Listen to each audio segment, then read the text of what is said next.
How are y'all dickheads doing? It is I, once again, Dick Record. Coming to you live from the studio in New York City. We're going to be doing the farewell to the format, and it's a good time, as any time, to say farewell to Tarkir Dragonstorm. I'm going to be talking over while I open up these 77 draft boosters that we earned during our various drafts in the format, of which I did not do that many of. I believe I did a grand total of 11 drafts, 3 sealed events, 2 or 3 sealed events, and there's a reason for that. I actually kind of did not like this format, and I know I've told you guys, like, I much prefer slower third layer formats. My main issue with this format was that it became a 2-deck format, right? Boros, from what I understand, had like the highest win rate. And early on in the format, I remember interacting with somebody in the YouTube comments who mentioned that, like, at their LGS, people were either forcing Mardu or forcing 5-color. And that probably should have been the canary in the coal mine early, because as the format shook out even further, it became very clear that there were just 2 decks in the format, right? There was Mardu, and pretty much just Boros splashing black for something silly like Zergo, or 5-color dragons. And it was hard to not get pulled into either one, because either you were drawn into the appeal of Mardu being this aggressive deck with cards that were like inevitable defeat, right? This would be a card that you could splash and feel pretty comfortable about, right? Exile, target non-land permanent, and basically a lightning heal its opponent, or war effort, which I'd actually probably take over the inevitable defeat in this pack, or even shock brigade. And you would take cards like this begrudgingly, because like there's nothing special about shock brigade, but it's so good at what it does. And it was that, or the Dirtly 5-color dragon deck, where your opponent's like, where the player of the 5-color dragon deck is just, this is not my first Dragon's Prey, no sir. They would try to like curve out into a bunch of tap lands, maybe play a blocker, and then turn 3 play a globe, or maybe turn 4 play a globe, play a 2-drop, right? And they were just trying to hit their land drops so that they can resolve a giant dragon, and then hit you with that. It was weird. I ended up not enjoying the format because of that. I also ended up not enjoying the format because it felt a little too complex. There were so many micro decisions, and I don't think I ever understood them. 69 packs, nice. So I only did 11 drafts, and for all of last month even, I kind of dreaded going back into Dragonstorm, and I was like, I better just do like one final draft just to say goodbye to it, you know? But yeah, it was just like, it was hard. Black was, I believe, all around the worst color. Like, you didn't want to first pick a black card, so like if you had the Carsey Revenant in your opening pack, it's just like, this is a fantastic card, and I feel bad for taking it because it's in black. Most of the color wedges that were in black, just, they didn't do well, right? Abzan, like, it was a counters deck that didn't do particularly well.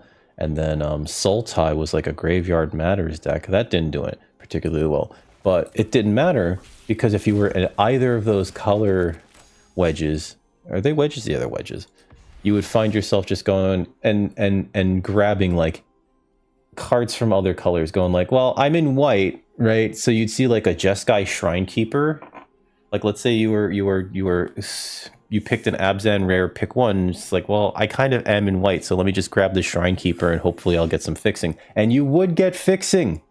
There was so much fixing in this format, between the dual life lands, between the tri-lands at uncommon, between the Dragonstorm Globe. Apparently, the Dragonstorm Globe was just stupid, because it also had a bit of text that basically said all of your dragons get +1/+1, and you didn't notice it until players would start resolving Carrot Kick Guardians on turn 5 as a 7/6 with Vigilance, Trample, Haste, and Hexproof. And that was just like, oh. Oh. Well, that's really big. I'm not the only person that was having issues with the format. An earlier Nitzahon video, I'm sorry, Nitzahon, I gotta say it right, for the homie, because also, like, he said that that's the correct pronunciation, but he doesn't expect a lot of people to get it. But I get it, dude. And I want to say it correctly for you. He was saying your average 17 lands player win rate was 54%. Usually it's 55. So, like, I'm not the only person that was having, like, issues with the format. It's not just me. I'm not just here to complain. Strangely enough, even though this felt like a Durdlier format... Ooh, smile at death. Never drafted that. Even though this was a Durdlier format, and I'm going to bring up the chart here. We're going to pause here for a moment. You can see somewhere over there that this is actually a faster format. Like, right down here for quick draft, much faster, but premier draft, right? Average game length was like 8.85 turns, which puts it squarely faster than Murders at Karloff Manor, which I hated for that set's format speed. And this number is probably grossly disproportionate, based solely on the fact that if you died to Mardu, you died likely in turn 5, 6, or 7. But if the 5-color deck had its way, then you were going to turn 10, 11, 12. And that's just how the format was. Either Mardu got under and absolutely obliterated you before you got a chance to play your big splashy dragon, or 5-color dragons started to resolve like these 7 drops on turn 5, and then suddenly you couldn't attack into them unless they were at 1. And I don't like that. I don't like the fact that it was regarded as a two deck format from like very early on, right? I wanted more out of this set, right? I wanted there to be more, I guess, what's it called? Deck identity, but like it's weird. It feels like they haven't been able to do a proper 3-color set for a while because of like format speeds and power creep and everything, right? Every time there's like a 3-color set, either like the more aggressive strategies win out, like Boros did, or somehow, like, if you could get over and you know, like, eventually make this Dragon Brood relic work. I thought that this card was going to be bad because of the secondary activated ability, and it turns out no, you can just like do that. And in fact, a lot of the time your Reliquary Dragon will come out as a 5/5 or a 6/6 because you had Dragonstorm globes. The past couple of formats have produced these very good manaliths, right? 3 mana rock, taps for any color, does another thing, right? I think prior to this, it was the starting column that you could later on at max speed sacrifice it because you no longer needed it to draw to discard a card, right? This set, the Manalith, essentially said all of your dragons were slightly bigger. It was like, our brains didn't initially realize it, but the Manalith was an anthem for dragons, and with dragons being such a massive theme in this set, Manalith for dragon is actually fantastic, unless you're in an aggressive deck, in which case you don't have time to play this because you need to play your reigning victor, right? You need to get in. So, or your Sarkhan wasn't even that good. I thought this was going to be like a fine 2-drop, and it just wasn't. I guess if you took this, you weren't necessarily in the Boros deck though, right? You would want this in your 5-color deck, but then you'd want to resolve him early so that you can get in as a dragon or as Dragon Sarkhan multiple times. I don't know too much about the flavor of Tarkir. I wasn't here for original Tarkir. That was during the time that I was not playing the game, right? I've heard that original Tarkir had like fantastic flavor, and it was an amazing draft format. And it was a format where basically everyone started at like 22, 23 life because you would first pick your duels or your tri-lands. I would have loved to have played All Out Assault, by the way. Never got to draft that. And I approached this format thinking that would be the case here too, because that's what I heard about original Tarkir. And you could just ignore fixing all of pack 1 into pack 2. You know, because like there would be just like, oh, here's a Mardu monument, perfect, or here's a Bloodfell Caves, perfect. You know, there was so much fixing that it felt like it was free to do a 5-color deck. And it was to the point where if you wanted to, if you started like payoffs for any of the 5-color decks, it felt kind of hard to like stay in your lane if you had first picked like a Boros card, right? If you had first picked Zergo and you started to see like, oh no, there's a Songcrafter Mage and a Monument and a Globe, and it's just like, but I should take the Shock Brigade, or I should take the Delcoven Pack Priest, or the Zergo's Vanguard. It was kind of hard to like stay in those lanes, you know? The temptation. Look, Tersa Light Shatter. Look at this card. and that's another thing that I want to get at. Some of the cards that were like really, really good, I feel like weren't the cards that were 3-color, but was actually like these monocolor cards. Corey, Steel Cutter. If you play any constructed format, you've probably seen more than your fair share of that one. Tersa Light Shatter, I think, is another card that's like fantastic. Yeah, your monocolor cards that came from this set were amazing. I'm a really big fan of Sage of the Skies. There's a deck in Standard that doesn't get that much play.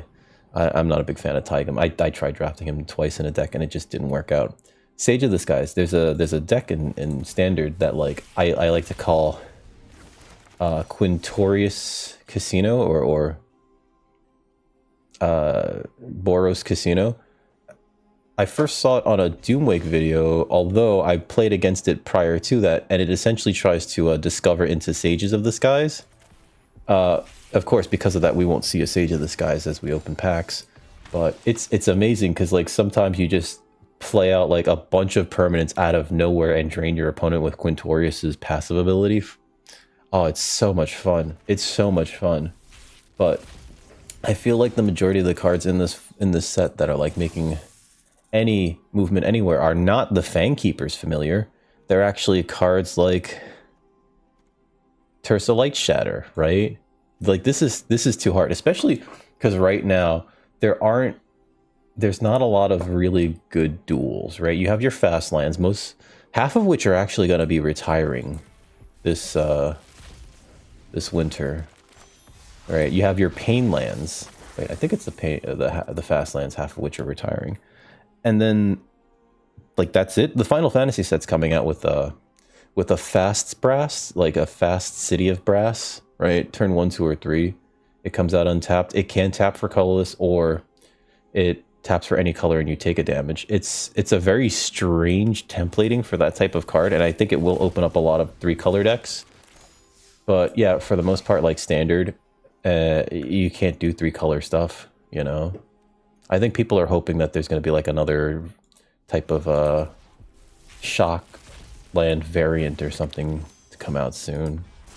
What else do I have in my notes here?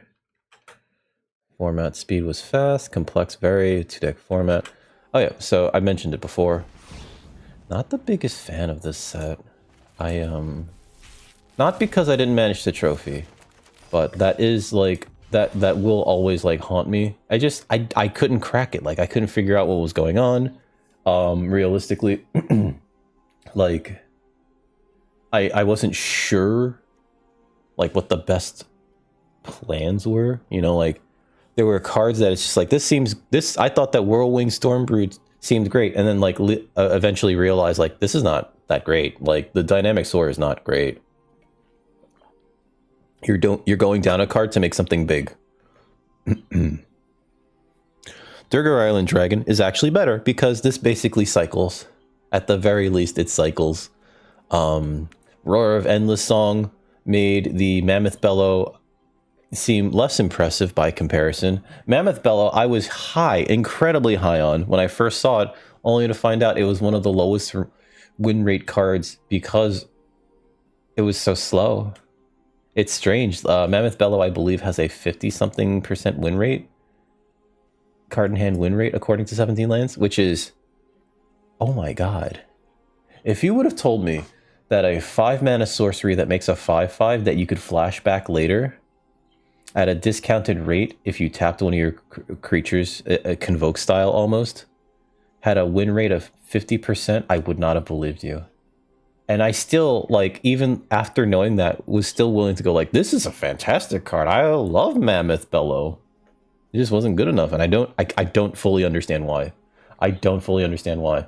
Because like something that big could stymie the aggro decks, right? I guess because there was so much good bounce between the 5-mana Mana War and the Ureni's Rebuff, right? But those are, well, the Mana War effect on that 5-drop was that was a common. Ureni's Rebuff was an uncommon, but it had Harmonize, right? It had Harmonize. There's a Karsi Revenant. Look at this. Mentioned it earlier. Look at all that text. This is an amazing card. And yet, you didn't want to be in black-green. You didn't want to be in Abzan. You didn't want to be in black anything. You wanted black to be your splash color for Dragon Prey or Caustic Exhale.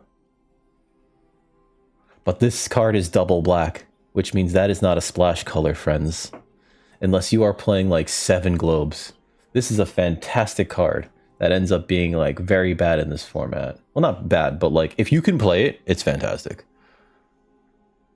But likely if you're building for it, you're building a lesser deck, you know?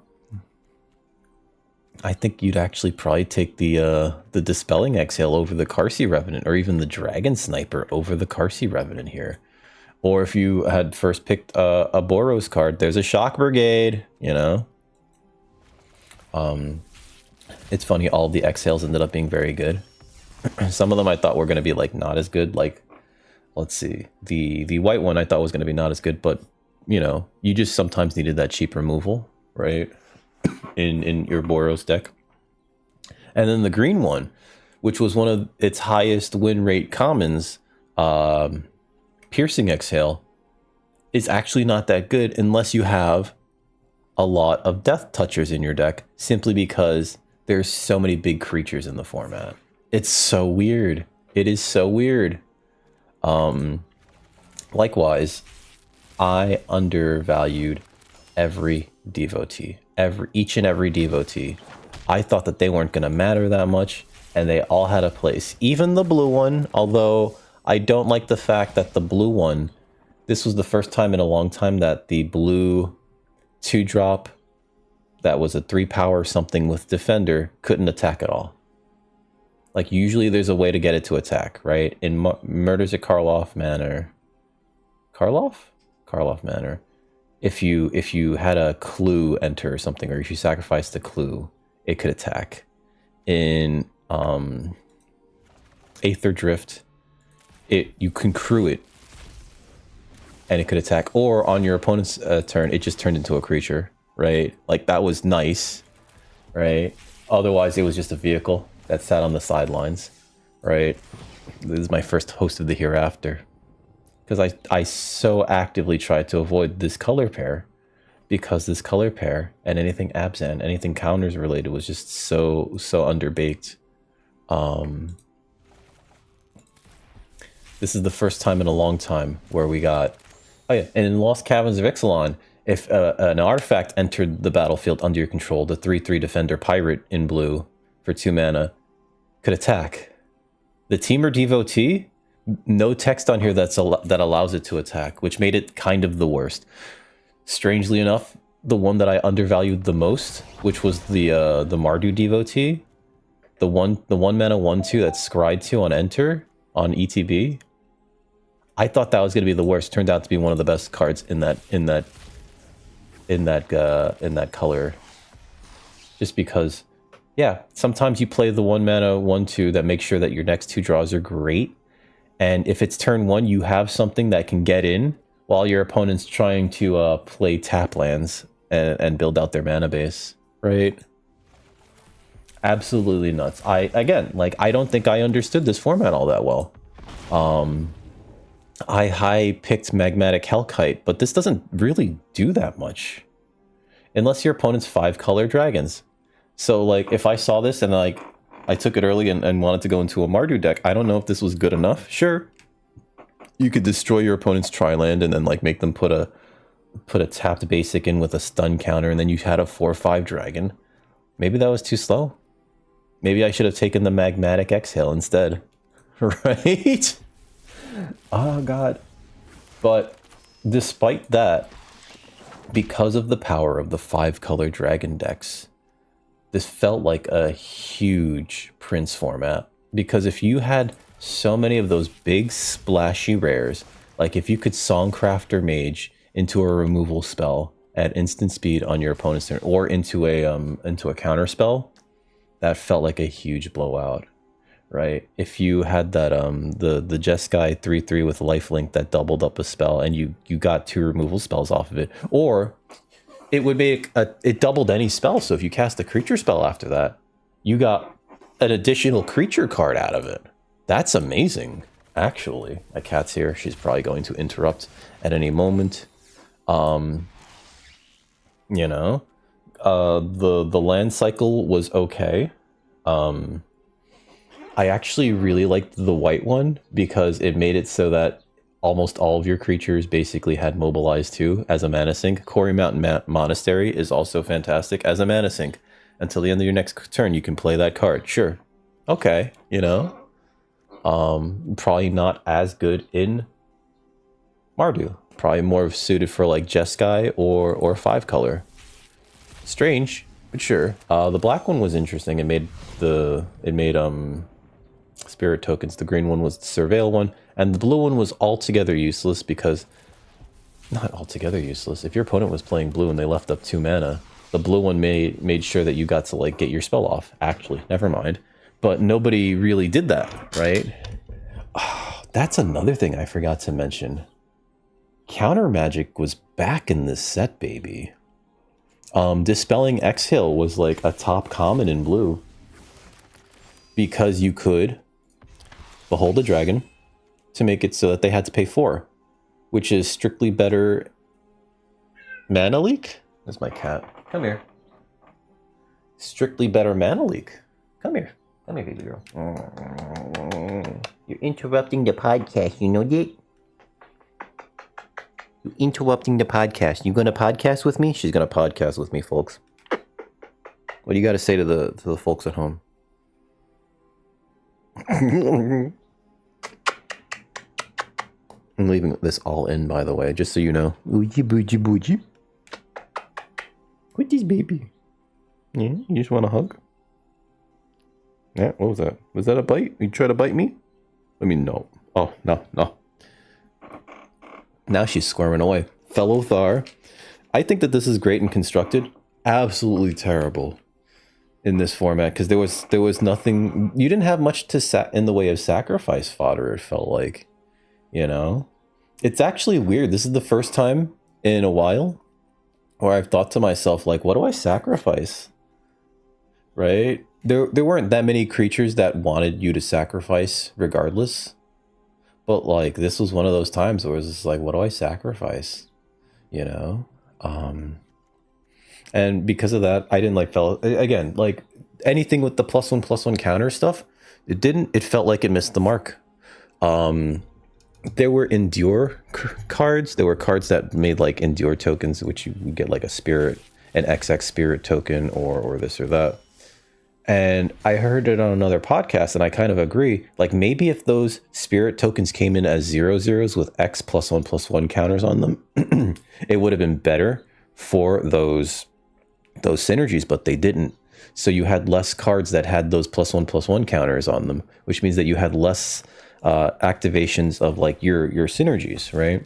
And I think that could have helped like immensely. I'm sure that there was a reason why they didn't do that. I'm sure that they play tested that during the design stages and we're like, this is either too powerful or it doesn't really do anything, right?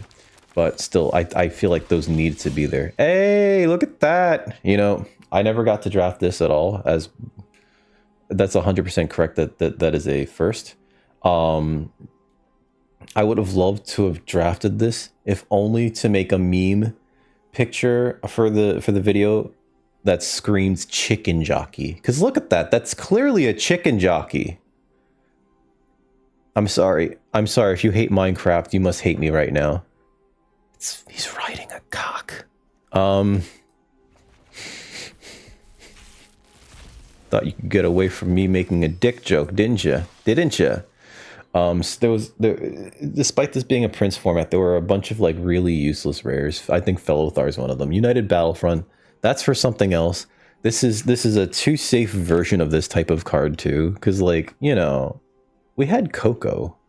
They made Collected Company, and then like United Battlefront's like, oh, with worse card types, right? Non-creature, non-land permanents, and oh, it's a sorcery too. Like you could have definitely made that an instant, but you guys are afraid. I get it. Sometimes power creep has to go in the opposite way, so that it feels like they're trying. Here's a card that I overvalued and underestimated just how bad it is. This is pretty bad. If you're ever playing against Jeskai and they leave up like 7 mana, you basically just go like, pass. They leave up like this much mana, you go, nah, I'm not even going to attack you. I'm not stupid. You have 1 card in hand, maybe 2. It's either a counter or it's new way forward. This was a mistake to high pick. I remember that. That's a fun card. It's a fun card, but it's no Jeskai Revelation. And Jeskai Revelation is a card that I did want to talk about briefly, because that card existing, and this is not the first Shocking Sharpshooter. That is not correct. Jeskai Revelation is one of those cards that I feel like maybe they didn't play test properly, because it led to a loop. It created this loop between that and the other Bird Scout, the Jeskai Bird Scout that would put a non-land card on top of your library. You could bounce that Bird Scout with Jeskai Revelation to then cast the Bird Scout to put Jeskai Revelation back on top of your deck, and your opponent could not win at that point, because you were going to hit them for 4 every turn. You were going to get this spell again. You were going to draw 2 cards, right? It's too much. Summer, not right now. Either you sit in my lap or you go. And they've done that in, I think, Foundations as well, where there was just like, this is a combo that is unbeatable, right? There was the Bloodthirsty Conqueror, something like that, and something that, oh God, it was a Priest of the Fellrite? No. Bloodright Priest? It was that one from Call Time that, like, whenever you gained life, your opponent lost that much life. But then if your opponent lost life, Bloodthirsty Conqueror made you gain that much life. So it's just like, oh, here's a card that, strangely enough, if your opponent played this and you couldn't kill it immediately, you lost the game. I didn't think there were that many cards like that, but Warden of the Grove, if they got to play it, it just slowly kept growing, and it slowly kept adding to their board, and it was just like, oh, I guess I'm just dead. Yeah, it was a strange format. I'm hoping that the Final Fantasy format, even though it's definitely going to piss off some people, I'm hoping that it's more enjoyable than this. Not just because of flavor. I'm looking forward to playing a lot of it. I am. I really am. I like equipment decks. One of my favorite commanders is Sir Gwyn, so I'm going to need to pick up some cards for that deck, which is a shame because that means that other cards are getting pushed out. But also there's like a minor legendary theme in my Sir Gwyn deck, so the Final Fantasy deck really, really like plays into that, because there's so many legendary creatures and legendary cards in that set. Let's see. Winter Night Stories is great. Again, another monocolored card that was great in other formats, but like all these tricolor cards are just like, they're too hard to cast, I guess the only exception to that... Oh, is that my first Elspeth? I never got to draft Elspeth, but I got to lose to it so many times. So many times! The only exception being Rakshasa's Bargain. I feel like that can be played in other formats, simply because, like, you can just pay 6 mana for it, right? You can pay 4 mana, and it's fine to pay 4 mana for it, right? The cat's like, I want attention. Let me finish recording, okay, for a ball. Dragonfire Blade's interesting. I remember passing up on this earlier, but like giving something hexproof from monocolored in this format really protected it from a lot of removal, which is especially just the exhale cycle for the most part. We're closing in on the last 9 packs. I do want to thank you if you made it this far for watching along. You know, leave a comment. Let me know how much you agree or disagree. Probably disagree. I know that there's a lot of people that really enjoyed this format. Is this a double? Oh, because of Arid Mesa. This does remind me of the time that I attempted to win a box for this set, and I got 2 fetch lands and then Dragonback Assault, and it did not work out in my favor because one of those fetch lands was just the wrong colors, and I never saw the Dragonback Assault. And again, like, that's just me, like, not understanding the format. Maybe I was supposed to play, like, the card that focused the mind to dig for it, right? Maybe I was supposed to play all of my card draw and then all of my smaller creatures that could block against the Mardu decks, but also, like, I just didn't have the power in that deck. Interesting that they decided to reprint the not Khans fetch lands in the Khans deck with Khans flavor. Interesting. I think it's interesting. It's also a good way to, like, put more copies out there. But rarely if ever saw those. In the next set, the bonus sheet cards that aren't just fetch lands. In fact, I don't think there are any fetch lands. They're 1 in 3 packs. You're going to see a lot of bonus sheet cards in the next set. You're going to see a lot of them. There's no way that this is my first Kintry Severance. I think that this thing is friggin' broken. I could have sworn I've taken like a few of these. Also, this is some really sad art for like yeah, I need that to be gone out of yours. Like, goodbye.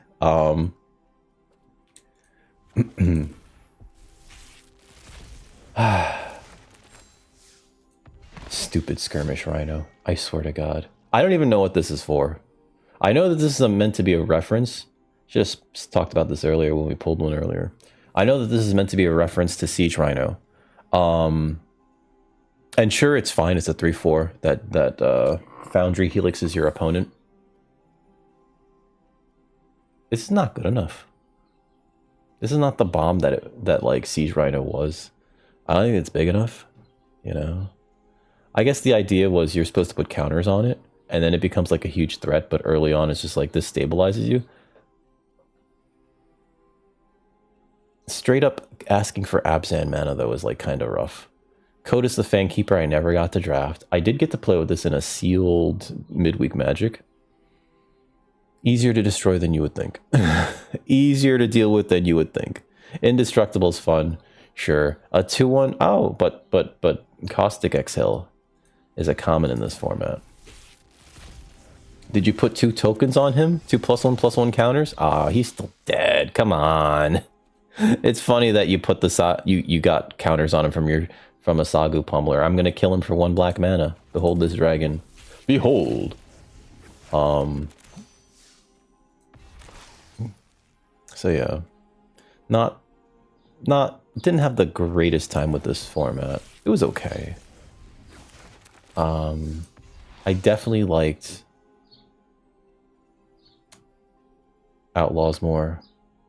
And I definitely liked, 100%. And that had like a bigger card pool too. Like between the 2 bonus sheets, 2 or 3. There were like 2 or 3 bonus sheets in that set.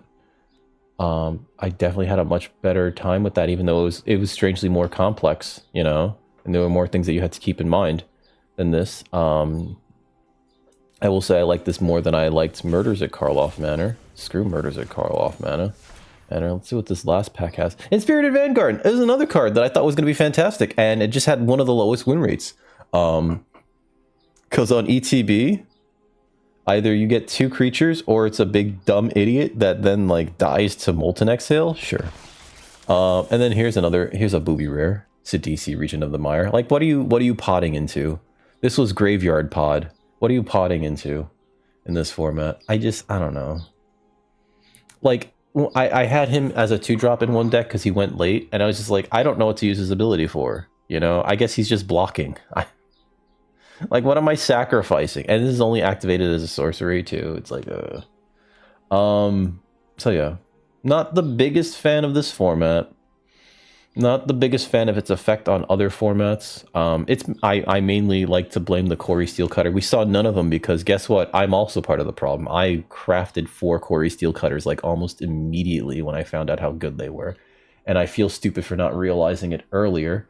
Oh, you mean getting free 1/1 prowess tokens is the good thing? Every turn? I'm a dingus. Anyway, I hope you enjoyed that.